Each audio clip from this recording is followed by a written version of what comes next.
Thanks for tuning in to this episode of Once a DJ. If you'd like to support the show, then head to onceadj.com/support to find out how you can help. If you'd like to get in touch with any feedback or suggestions, email onceadjpodcast@gmail.com. Once a DJ is produced by the good people at Remote Control. If you'd like to find out more about working with them, head to remote-ctrl.co.uk. Time for the show.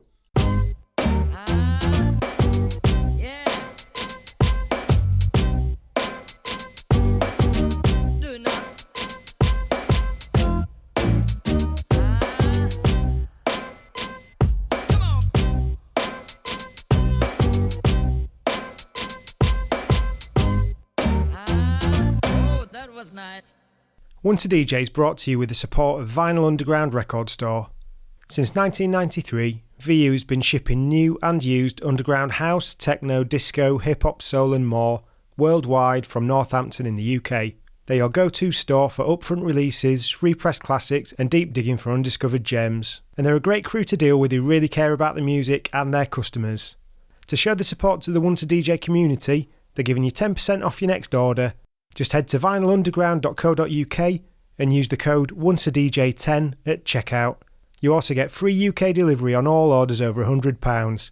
That's ONCEADJ10 at vinylunderground.co.uk. Former rapper, journalist, occasional DJ, talking head, a man who's done pretty much everything, Mr. Drew Huge, Andrew Emery. Welcome to the Once a DJ podcast. How are you doing?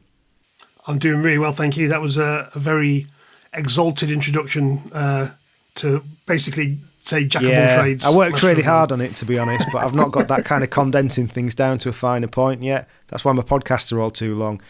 Thanks for coming on the show. I think now you're not kind of a long-term DJ per se, but I think there's so much stuff that overlaps with the nature of the type of conversations that I like to have on this podcast, and particularly with your new book coming out, which I literally just finished a couple of days ago and I really enjoyed. I thought it'd be quite fun to kind of have a look at the different touch points around your passion for music and that sort of thing, and how you've kind of made a career out of it. And I guess in ways you've kind of reinvented that over the years. So what would be good to do, because your new book's come out, Right Lines, which is a memoir of the journalism part of your life. But prior to that, you had the book Wiggers with Attitude, which is a memoir about your journey trying to create a career as a rapper, which is a hard career to have. I read that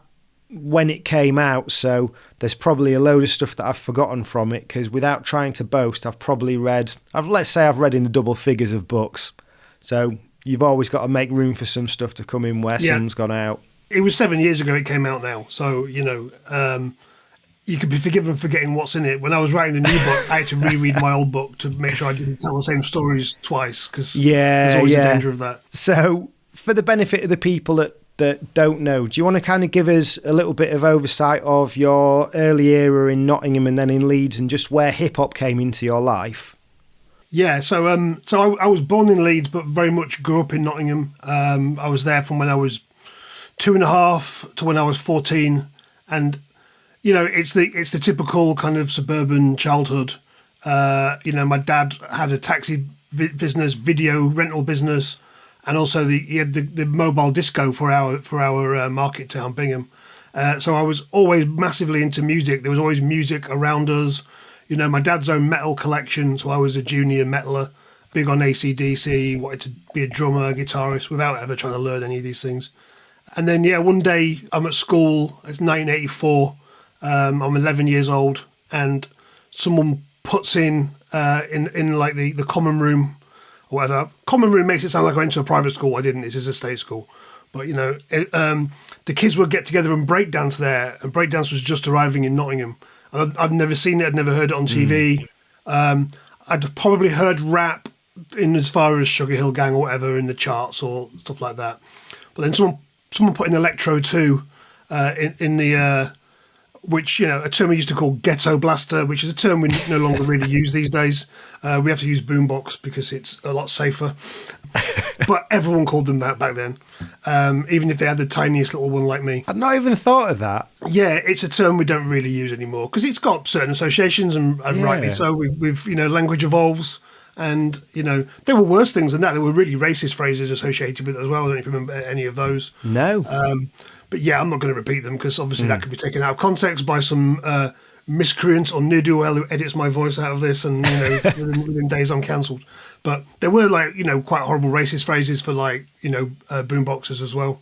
But yeah, so someone put that on in the thingy room, and I'd never heard anything like it before. The way it was mixed, that all the songs blended into one and each other, the sounds was stunning to me, and it was almost like someone flipped a switch on the back of my head from metaler to b-boy, because I went like Action Man's eyes. I've got a little thing on the back there, and that was it. That was 39 years ago, and whilst I've got room in my life for other music, hip hop has dominated every bit of it since.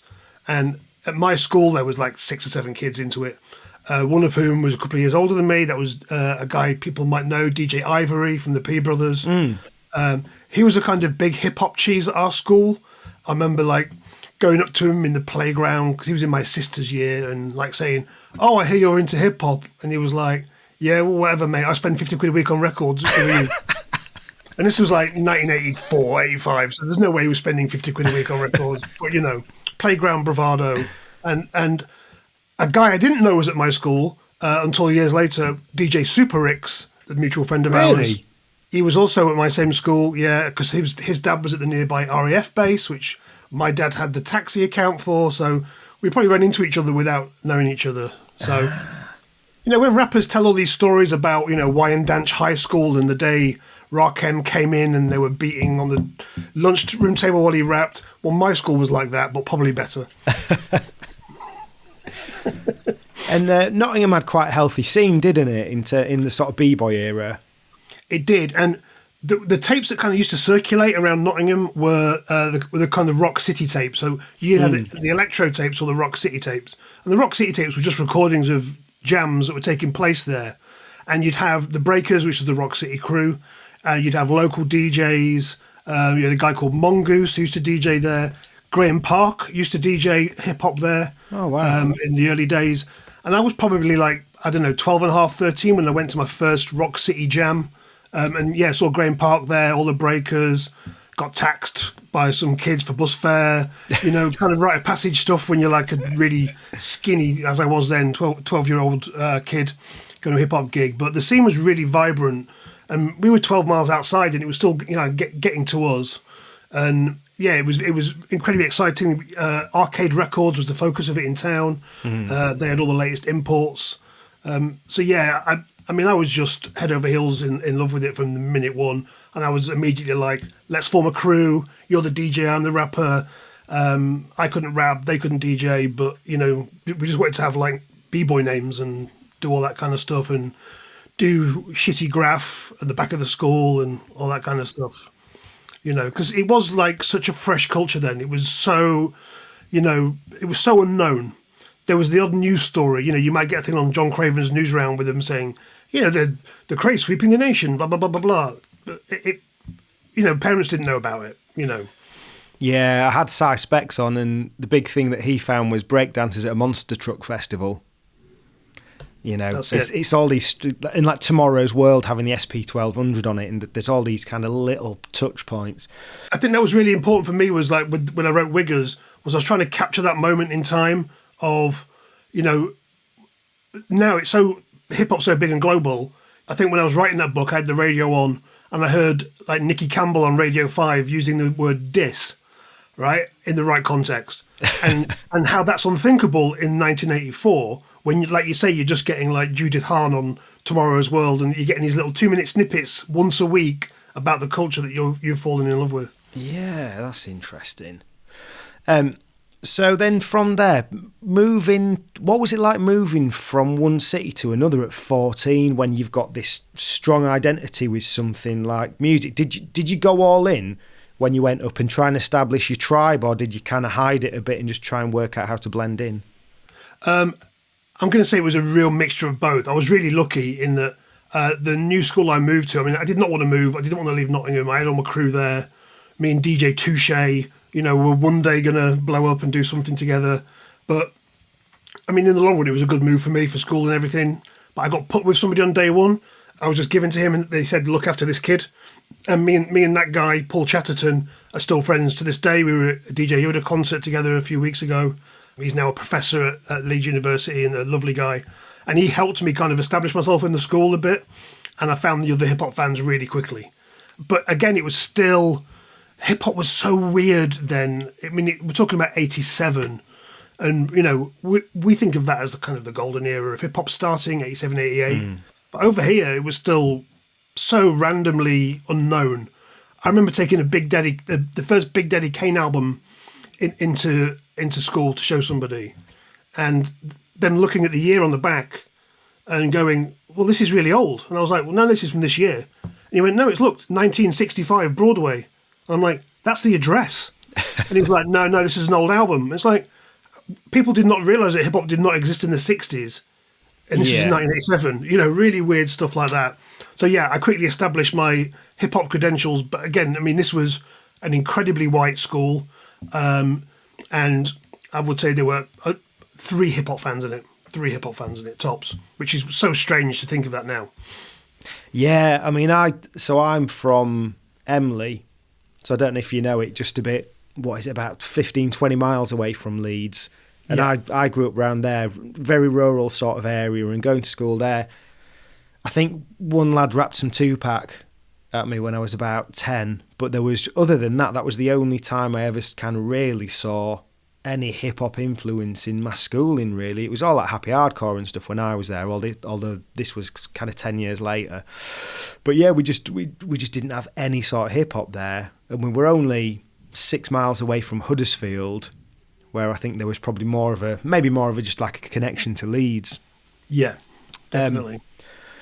So then from there, Wiggers with Attitude then, just to kind of skim over that a bit for people, that is your journey of trying to get signed as a rapper, and there's the crew. It was yourself, hopefully future guest Dan Greenpeace, and... DJ Countdown, who is a friend of mine, Martin Allen. So, yeah, I mean, so like I said, my little school crew wasn't really a real one. None of us had equipment or any wherewithal to do anything. And I was doing a school project one day, and I decided to do it in Crash Records in Leeds, because I used to hang out there a lot. And then I got talking to Dan Greenpeace one day. I'm going to say I was 16, maybe 17. It was when 3 Feet High and Rising had just come out, because he did me a cassette of it, I think, for our second meeting in the thing. Nice. And so yeah, he was basically like, we're DJs, we're looking for a rapper. And I was like, well, I've got like hundreds of pages of handwritten lyrics, and I've been looking for a crew to do them with. So yeah, I went and did a little audition around at Dan's house, and they had like a big blocky sampler they'd borrowed from somebody, and Martin was the scratch DJ, Dan was the producer. And yeah, they were already the PA posse when I met them. But like when I came in, I was like, okay, well, this is going to stand for this, and we're going to have this acronym, and all that kind of 80s, 90s bullshit that you used to do, and all that. But I mean, yeah, we tried to get signed. We did demos, we did studio time, probably did 3 or 4 demos in all, maybe 20, 30 tracks. Sent them off, got the inevitable rejections. Almost got a little 12-inch deal with G Street, but they wanted the Stereo MCs to produce us, right? And Dan was like, no, I'm not doing that. And I was like, I don't like them anyway, they're rubbish. So I don't want to work with them. We'll do our own thing. And that was the one glimmer we ever got offered. And, and happily to say that, Countdown went on to be a solo artist, and then he did loads of stuff with like Leeds groups. He's been a big stalwart of the Leeds hip-hop scene until today. If you go to the Leeds City Museum at the moment, there's a big hip-hop exhibition. And he was one of the main guys putting that together. He built like a 70s New York subway car for it with graffiti and stuff. So he's been doing that. Dan obviously went on to be XFM, DJ Greenpeace, Fat Lace Crew, stuff with DJ Yoda, and then now making music moves in the Middle East. So yeah, everyone kind of carved out their own niche in the end, But, we had so much fun doing that stuff. We were in the studio with like New Flesh for Old and people like that, and York Crews, Leeds Crews. And there was a really good scene in Leeds in the late 80s, early 90s. You had BTI, you had Brain Tax, Nightmares on Wax. He'd already kind of moved away from it a bit by then, but he was still in the scene and playing hip-hop records in clubs and stuff. So there was always a good place to hear hip-hop on a Friday, Saturday night. So the scene felt really good and charged, and we were kind of the poor relations of it in terms of talent and ability. So that's effectively kind of the journey in a nutshell from your first book.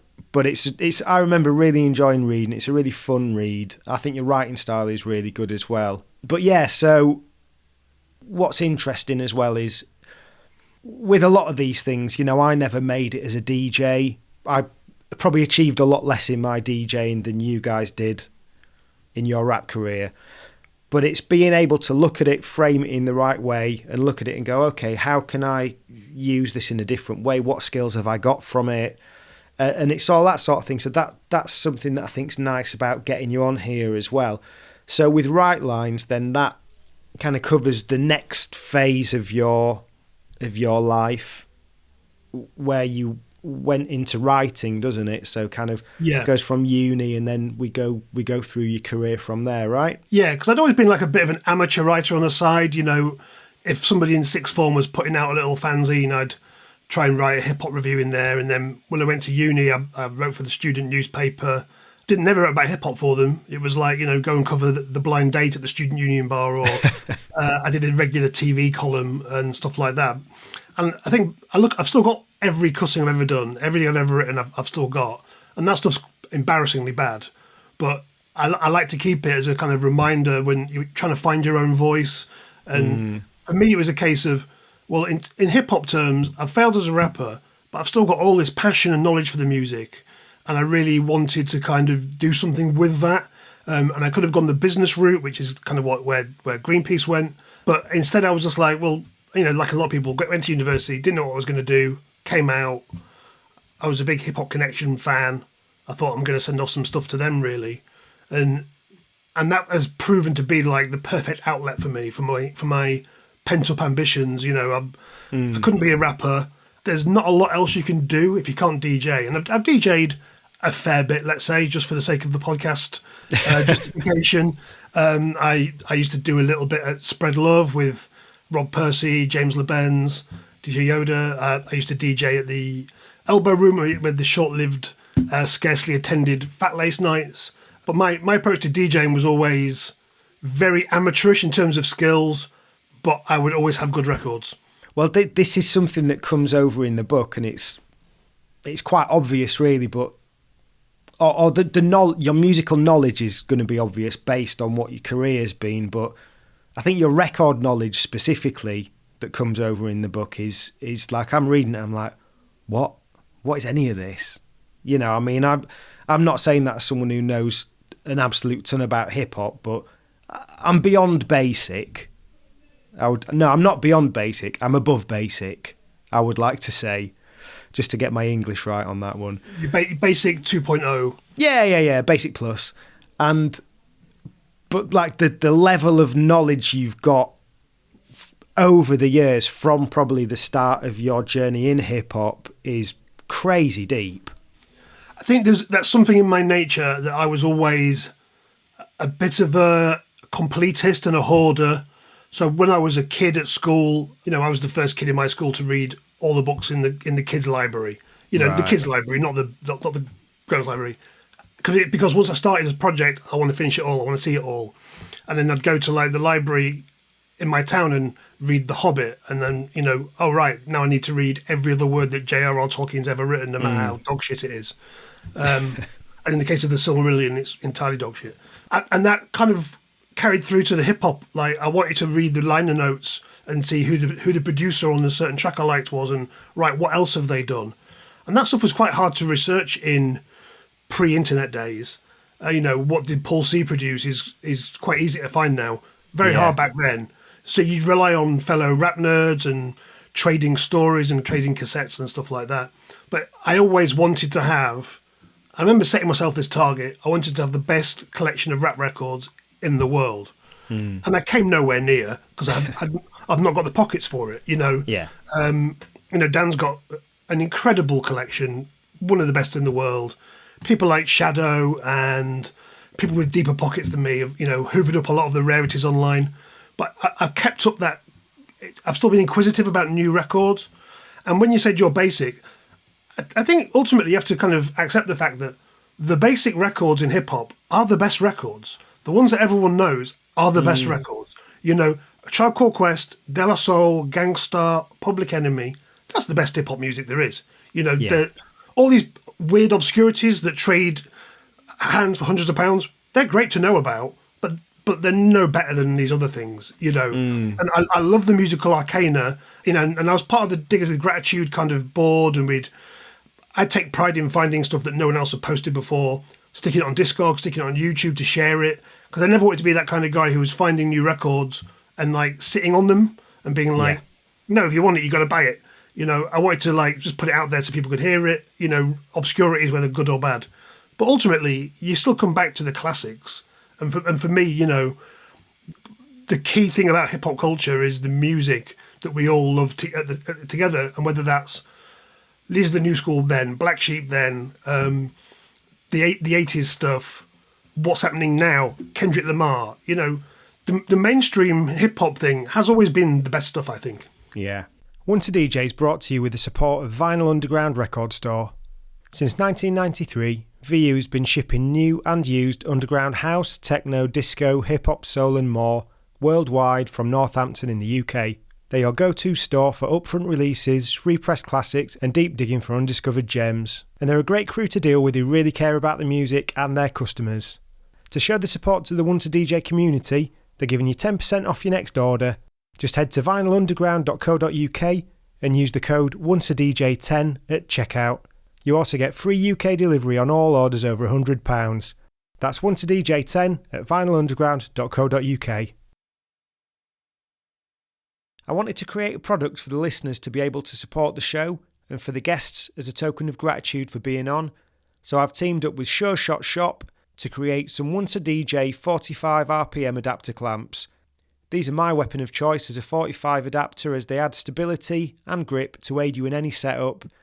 These are available for £25 each plus flat fee postage from onceadj.bigcartel.com, and if you'd like to see the other models you can buy and also customise, check out sureshotshop.com. So something else that comes through in the book, and one of your points earlier on kind of lent into that, is... So it's lots of stories throughout your career about, say, interviews, columns, things like that you've done. And I think what's interesting is certain decisions creatively that, say, you did the same thing now,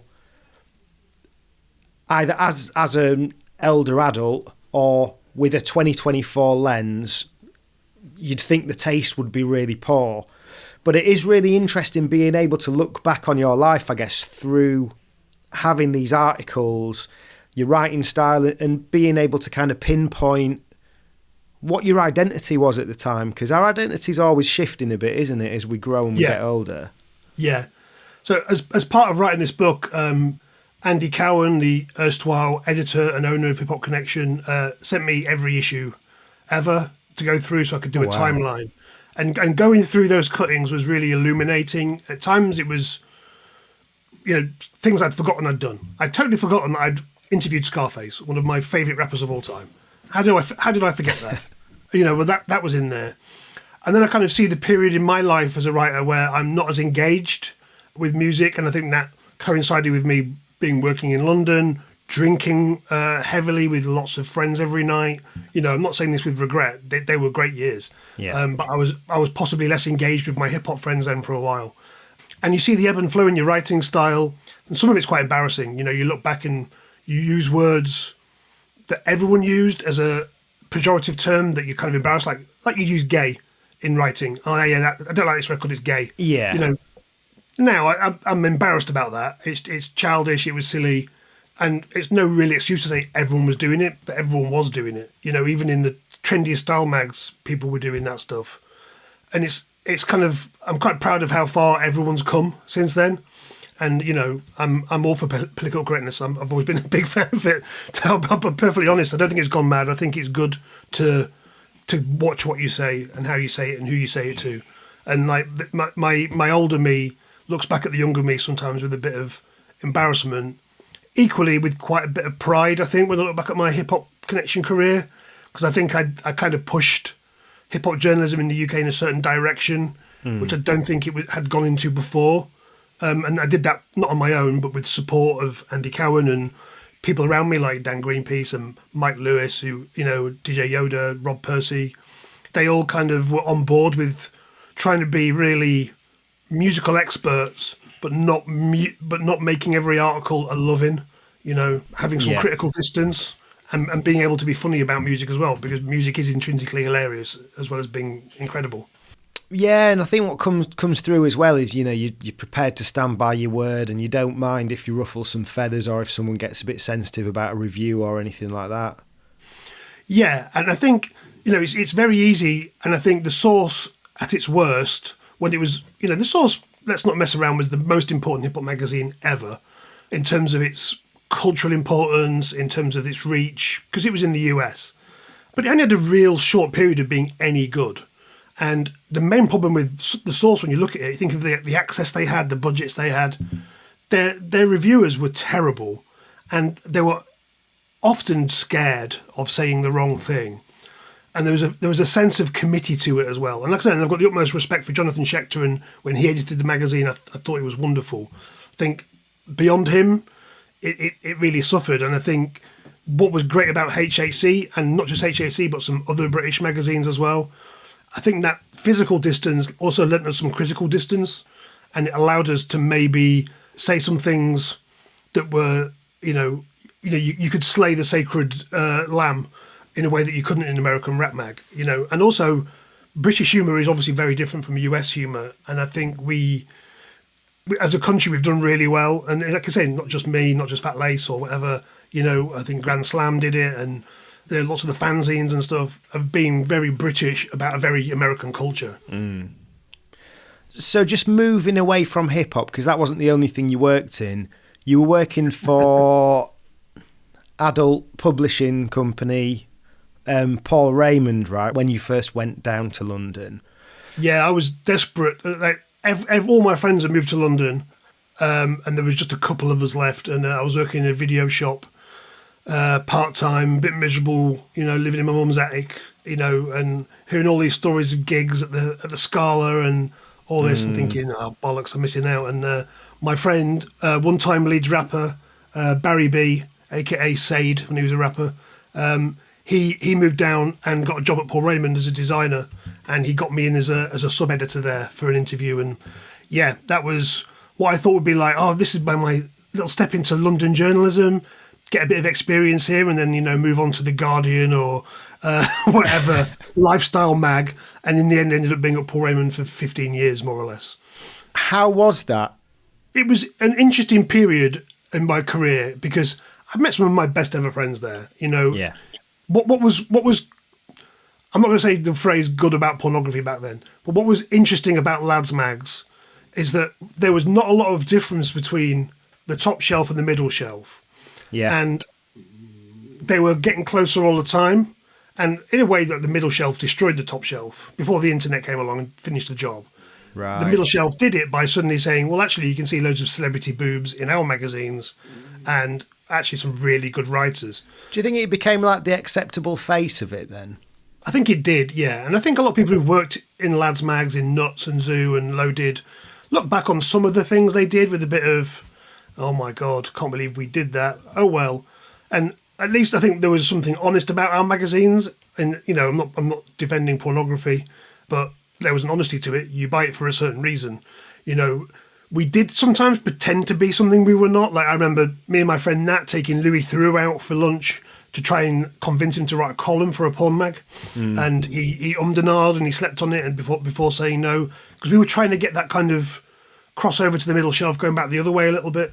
saying you can get your fix of ladies, but also with some good writing in there. Well, like in the 70s, Playboy had some, like they would have really legitimate interviews, wouldn't they? I remember reading a McCartney one and then reading a Lennon one as well, and they'd have like that sort of level of profile of journalism in there.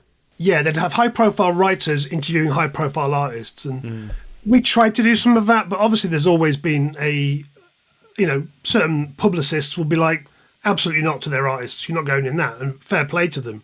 But, I managed to get Eminem on the cover of Club International. That was really good. Really?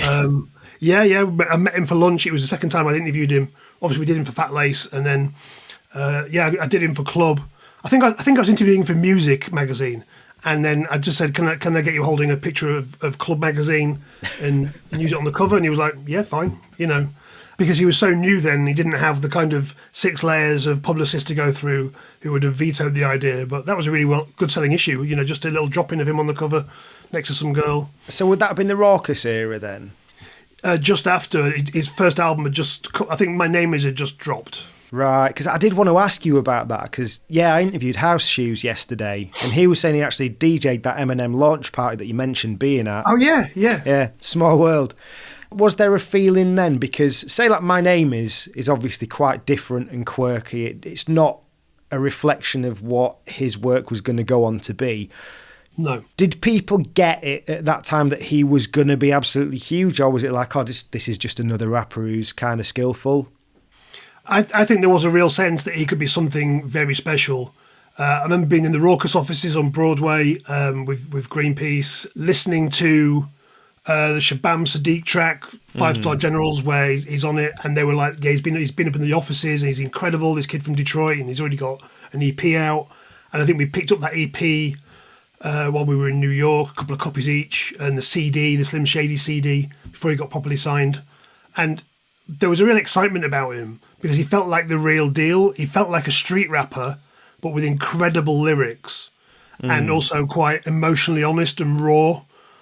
And I think that's what he lost almost immediately once his major label career started. And I think he's a very skillful rapper. I think his love for hip hop runs very deep. But I think in terms of decisions about his sonic approach, his production, the voices he puts on, that lost me straight away. I mean, it left me cold. And it's obviously been very successful for him. I mean, who am I to knock his hustle? But I think even before he started doing that stuff, there was a sense that here's like a unique, once-in-a-generation talent. And even if he only ever made Raucous and Fondle and B-sides, he'd have still been regarded as a potential great. Yeah. Is there anyone else that you remember kind of hearing initial sort of early promos or debut albums of and being absolutely bowled over by? Yeah, a few people. I mean, I always was a huge fan of R.A. the Rugged Man, and I, again, a very niche talent in hip hop terms, but very unique. I felt the early those first Raucous records, like by Mos Def, Reflection Eternal, I was really blown away by them. I thought, oh, this is the new movement, this is the future. It didn't quite pan out like that. And I was in the studio while they recorded some of Black on Both Sides, and you'd think, over the years I'd have spun this anecdote out 1,000 times and embellished it and been like, I was there at the recording of a masterpiece. But, for me, that's a 6 out of 10 album all day long. I'm not a huge Mos Def fan. I think on a personal level, he's a prick, and musically, he's a disappointment. And I realise I'm not in the mainstream with this view. That's fine. There's room for lots of views. But yeah, I was really excited about him. Having heard him on like De La Soul, Big Brother Beat. Then you hear Fortified Live and all that. I was like, oh man, this is going to be another generational talent, and it hasn't quite panned out. And I think often it's over time you learn not to become too excited by the next artist, because no matter how great their talent is, it can go in various directions depending on how they're handled, who they're paired with in terms of producer. It'd be really interesting to look at Eminem's career without the influence of Dre, and to see where that would have gone. If he'd worked with local producers, or if he'd been paired with a different super producer, where that would have taken him. But yeah, like I say, I tend not to get too excited these days, even though I listen to a lot of hip hop. I can hear one great album on Spotify, and then that artist will release 17 more albums that year, because that's the way you do it now. and Yeah. half of them will be rubbish and half will be good. So this leads, just that mention of Dre then segues nicely into one of my other questions. Because I remember, I guess it was 2016, I think. So everyone had been waiting for Detox for, I don't know, about 15 years or whatever it was. And then Compton came out. And then for about 24 hours, I just saw and read and heard the words instant classic a phenomenal amount of times. And then after that 24 hours had gone, I don't think I've ever heard anyone apart from myself mention the Dr. Dre album Compton again. That is very accurate. That is very, very accurate. That is what happened. I stayed up late to review it for The Guardian, and I got sent my copy at stupid o'clock in the morning. Had to listen to it twice back to back and hit like a 4 a.m. deadline or something like that, so it could be in the next day's guide. And I was probably one of the people going, return to form, instant classic. And I don't think I've played the album more than once since. And it's probably really good. It probably is a classic. It just has it had a really weird half-life of 24 hours, as you totally correctly say. You know, everyone was buzzing. And then, I don't know what moved out of the hip-hop news cycle. Maybe it was because Kendrick was on there, and Kendrick then occupied the next few years. Yeah, and there's Anderson .Paak on there as well. And Anderson .Paak, you know, before he made his one good record. And yeah, I don't know. It's almost like he introduced this new generation of artists and then stepped away.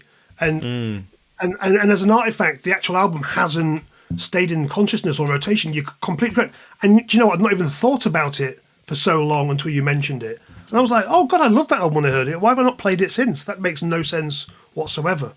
I wonder if it was something around where streaming had become, or how people were maybe using streaming platforms at the time, that meant that it didn't stay in an algorithm, or it got to that point where people had realised, maybe you'd hit like critical mass on Spotify or something like that, and people could all of a sudden just play everything at any time. Maybe the playlist algorithms were absolutely killing it or something like that. I guess there could be all sorts.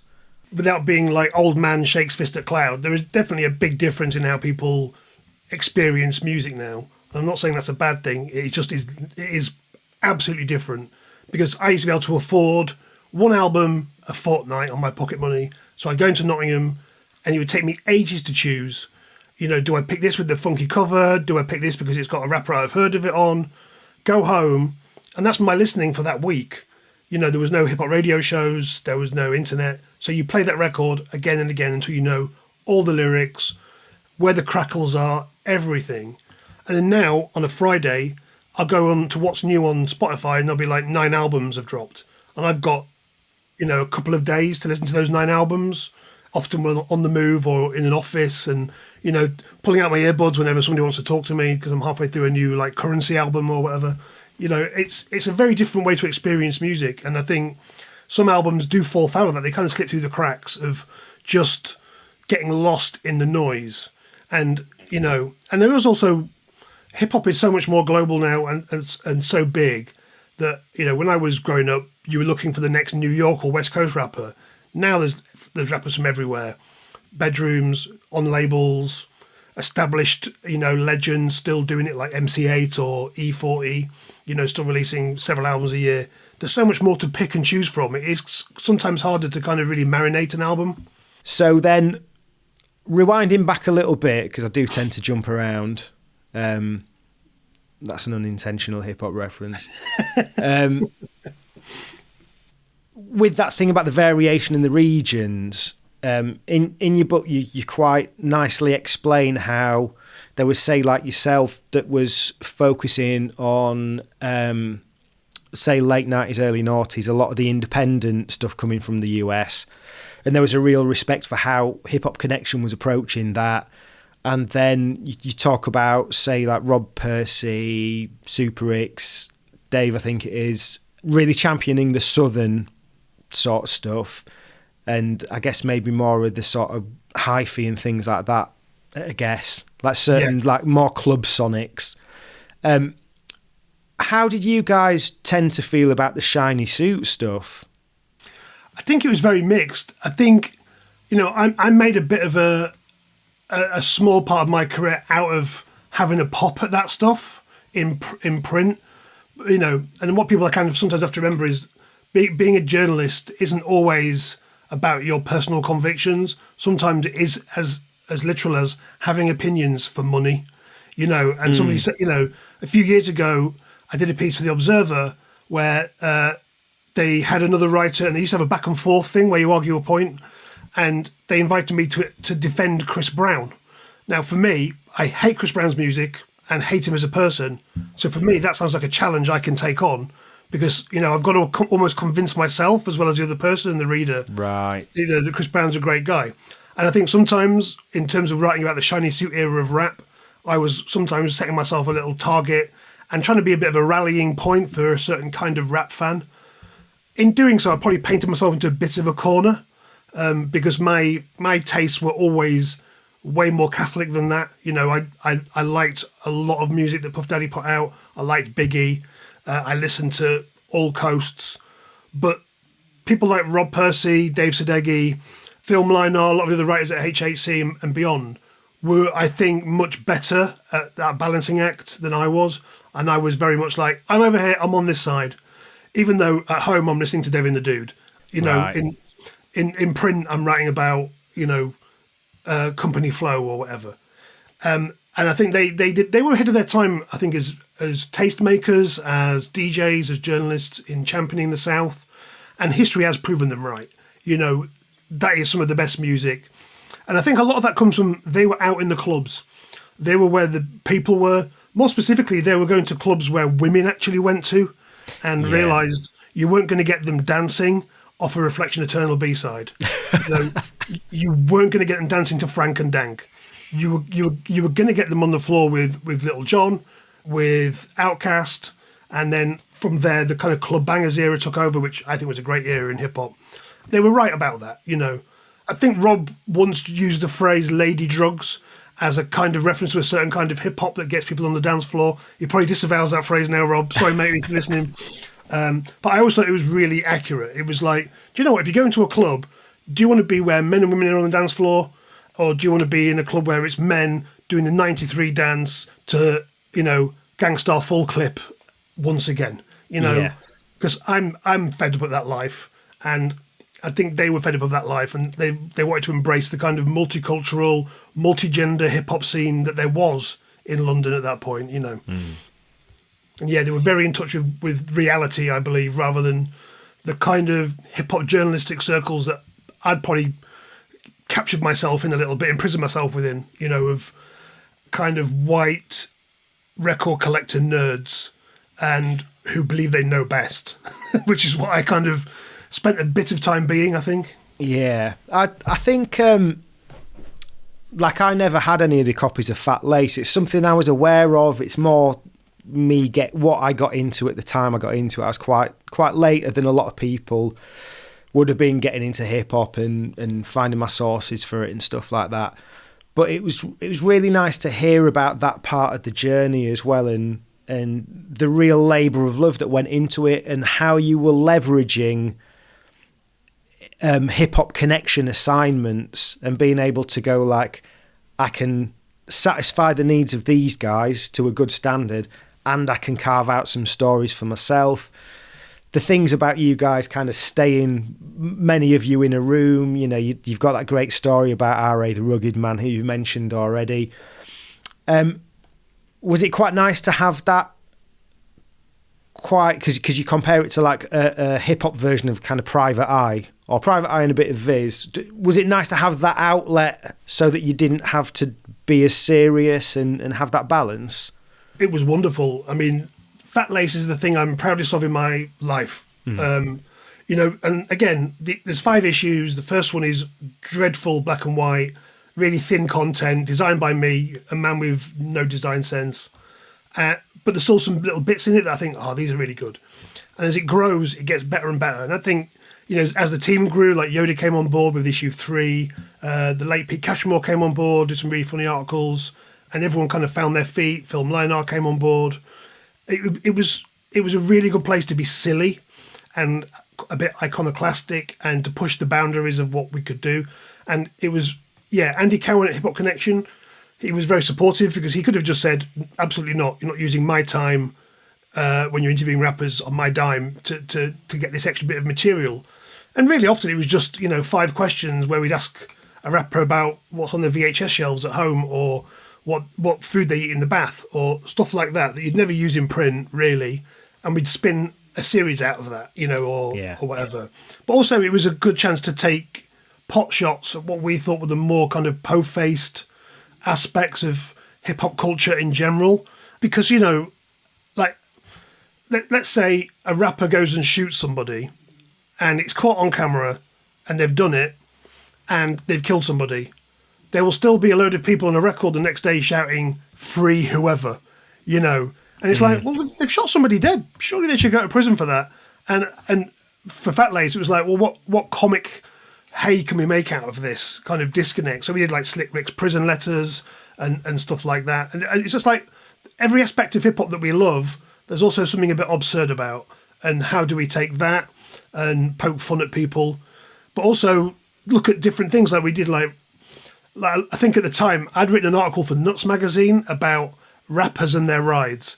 And it was like Funkmaster Flex, Exhibit, all these people. And it was really glitzy, glamour cars. So I said to Dan, why don't we do UK rappers and their rides? And it'd be like, Blades Racer or whatever like that. Whoever like takes the bike to work. Just something more down to earth and more, I don't know, I thought that's what we wanted to be, is like funny, down to earth and poke fun at hip hop, but also still continue to break new artists in there and do something that no one else was doing at all in hip hop print, which was seriously in-depth interviews with past artists. And that did come to pass in Hip Hop Connection eventually. They did a thing called The Original towards the end, which was fantastic. And I did lots of stuff for that. But at the time, we wanted to talk about Spoonie G and have him on the same cover as Pharoah Monch because they were 2 artists we loved. And why are we going to just get caught up in what's new? And if you're working for a mainstream magazine, like at the time I was writing for HHC, Face, Mixmag, you're writing about what's new every month, and in that dash you're forgetting what the foundations are or what stuff you've just discovered that you love recently. I'm still discovering 80s rap now that I've never heard before. And it was a chance to also celebrate that as well and really dig deep into that stuff. And it was the best stuff I ever did. I had so much fun. New York trip after New York trip off our own dime, incredible encounters with people in the studio with rappers, up late night at parties with, Guru and Primo and Scaramanga all in the same room, weird stuff like that. It was brilliant. We had such a great time, but we made no money off it whatsoever. Not a penny, but that's not what we did it for. That's most passion projects are like that, aren't they? And I think you've got to remember what your passion is, and it's doing things for the right reasons as well. If there's a lot of things where if you try and do them for money, you may as well just not bother doing them. Yeah, because you're probably not going to make the money, and you're just going to end up kind of pissed off. I look back on like Paul Raymond in the same way. It probably held back my writing career back in some ways, but I met such an amazing bunch of people there and had so many great stories to tell of that time. Yeah, that it's enriched my life in the way that Fat Lace did. I've got anecdotes galore about those years. I don't think I'm quite ready to write the book about those years because it's quite a high hurdle to overcome, is making jokes about the industry. Some people would find that quite difficult and challenging. And I've spent decades thinking about that book, and it's not quite straightened out in my head yet. Do you think it'd be quite difficult with that, because you've got to think about books from a legal point of view, right, as well? I think I'd be fine with most of that stuff, as long as, because some of the stories are quite shocking, some are quite funny and heartwarming, and I generally worked with a nice bunch of people. And like I say, Barry was part of the Fat Lace crew. My friend Nat, who worked there, has gone on to be a major comedy writer. Danny's a novelist. I've got other guys who are chief subs at like big publishing houses. There were loads of women who worked there, people from all walks of life. And it was quite a democratic place and quite funny place to work. There was lots of lariness and events. But I think in terms of ultimately you are in an industry that a lot of people despise, and with good reason. And you've got to kind of overcome that boundary of ultimately you're telling jokes about a society and a product that exploited women sexually, which you kind of have to look it in the face and go, yes, yeah, that's true, we did. And, you know, it's maybe not a good idea to try and profit off of that by writing a book about it. Yeah.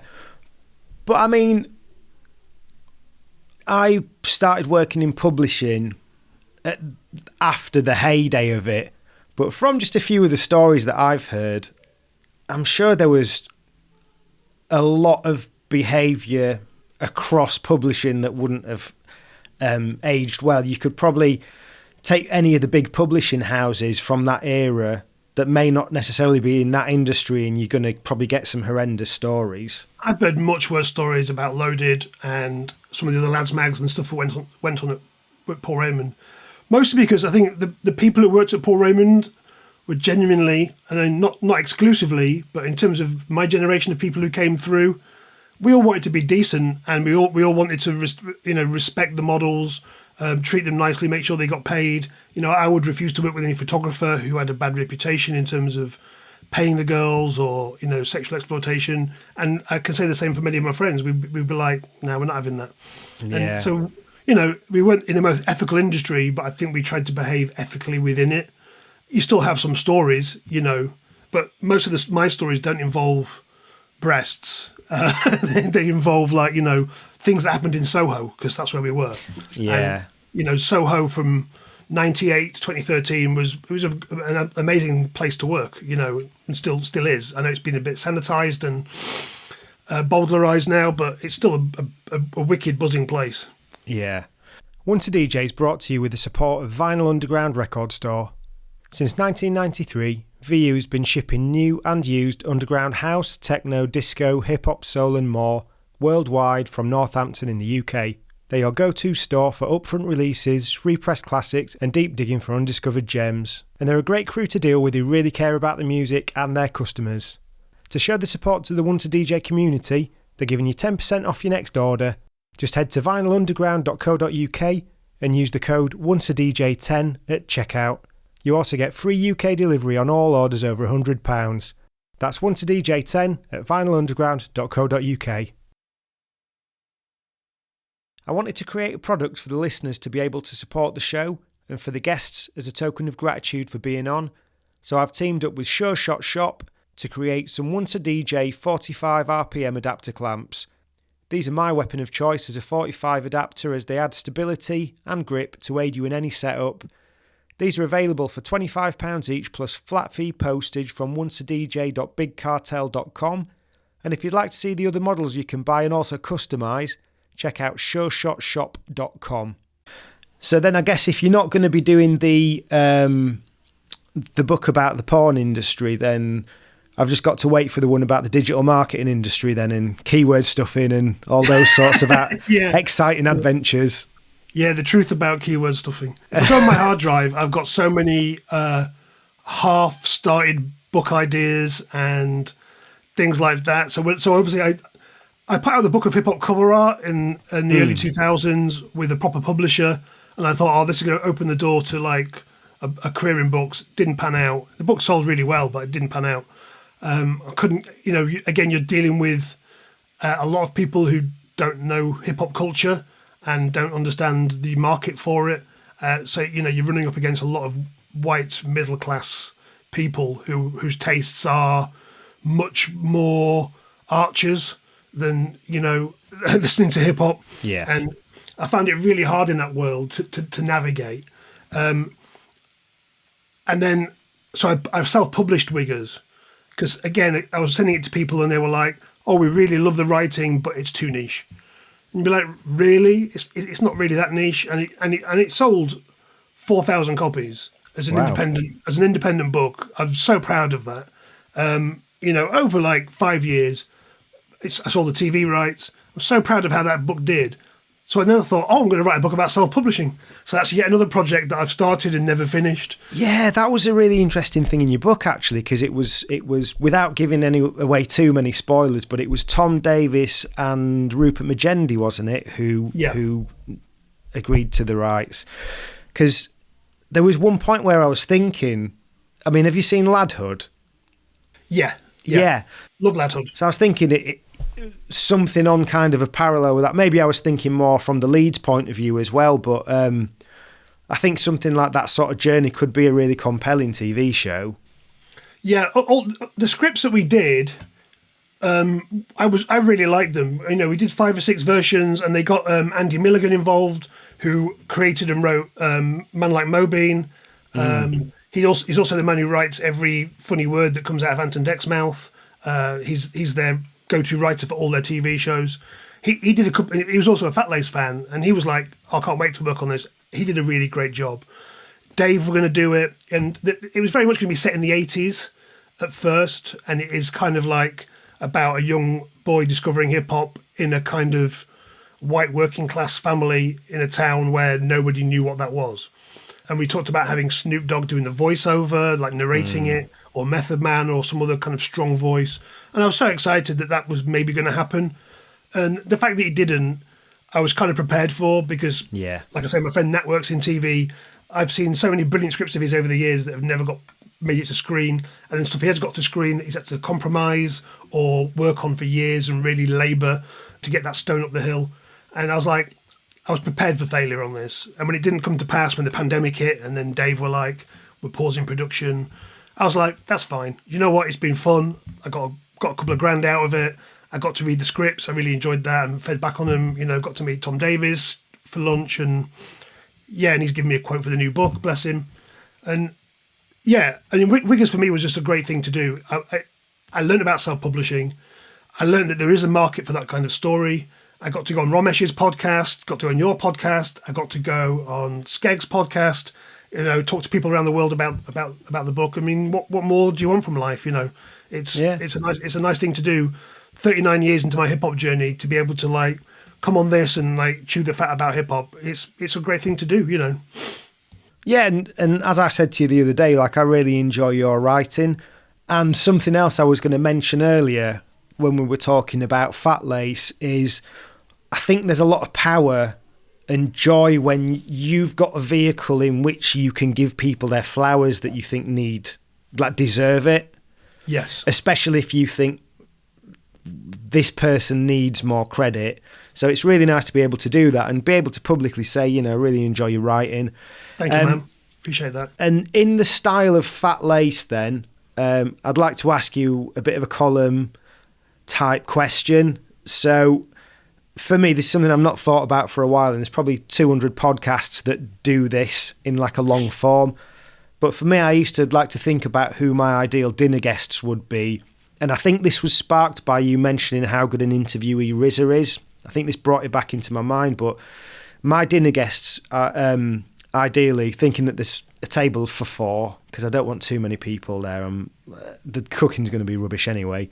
Get a catering, mate. Get a catering. Yeah, well, 4 people keeps the cost down for that. So RZA, Alice Cooper. I can't remember who my old one used to be, but I'd say it would be Larry David for me now. I think just with those 3 there, I'd just sit there chewing on some chips or whatever I've bought them. And you could, I think, just between them, you'd just get some fantastic stories, and Larry popping up with some weird opinions and stuff. Given the amount and the type of people that you've met, the stories that you share through your book, I was just wondering who your ideal dinner guests would be in that situation and why. So I was going to message you before and say, is it all hip hop people? Nope. Because, well, my first invitee would be one. It would be my hero, Chuck D from Public Enemy. A man who's been my hero since I first heard his voice, and that's never wavered. And I think at a dinner table, he could hold his own on pretty much any topic in any company. You know, I think politics, culture, who's going to get voted out next on Traitors. I think he'd be across it all. I think he'd be a wonderful guest. And of course, you just get to hear that amazing, rich baritone voice of his. You know, I just sit back and listen to him read out the Yellow Pages, if the Yellow Pages was still a thing that existed. Second would be Charles Dickens. I'm not sure how he and the other Chuck would hit it off, but definitely, you know, Charles Dickens is my writing hero, and I think they'd have a few keen chats about social justice, and Chuck might have to update Charles Dickens a little bit on how things have gone, especially for like black people since those times, in Victorian times. But I'd love that one. And then I'd have to go something more contemporary. And the third guest is the hard one. I was going to cheat and have a chef, so they could do the cooking, but I'm not a bad cook. If the chef's got good chat, though, that's not cheating. Yeah, true. But I did years of Def Chef for Hip Hop Connection, so I can cook a little bit. So I'll do a nice curry for everyone. And who would my third one be? Controversially, it would be 70s Woody Allen. Before all the baggage of his messy lifestyle, Woody Allen's films of that period are such an incredible bit of culture for me. Annie Hall, Manhattan, Crimes and Misdemeanors. And again, I think there would be some real, maybe needle between him and Chuck D about their, different views on life. And, the thing with Woody Allen is, obviously he's been cancelled here and wide. I'm on the fence about that stuff. I don't really know enough detail in it. I do know that, when Mos Def called him a kiddie fiddler years ago, I think most of the Fat Lace crew sided with Woody Allen on that one, because it was like, there's no evidence of that. You're out of order. So that would be it. What an unholy mix. Chuck D, 70s Woody Allen, when he's like, very schlemelish and kind of collegey, and Charles Dickens, who I'd make wear like black Wranglers and a wrap tee for the night just to fit in. Nice. Amazing. Right, thanks very much for that, mate. Thank you. I've really enjoyed catching up and going over that, and I hope it encourages some people to get your book. So you've got Wiggers with Attitude, still available? Still available on Amazon, yeah, you can still get it there. Right Lines is available now from Velocity Press, goes in all good bookshops and record stores from March the 8th. And there's going to be some launch events coming up as well for that. Hopefully one in London, one in Manchester, one in Leeds. So I'll drop you those details once I've got them. Great stuff. Yeah, we'll bang it all in the show notes. Right, thanks very much for your time. Cheers, mate. Thanks, you. Appreciate it. Cheers, mate. Take care. Thanks for tuning in to this episode of Once a DJ. If you'd like to support the show, then head to onceadj.com/support to find out how you can help. If you'd like to get in touch with any feedback or suggestions, email onceadjpodcast@gmail.com. Once a DJ is produced by the good people at Remote Control. If you'd like to find out more about working with them, head to remote-ctrl.co.uk.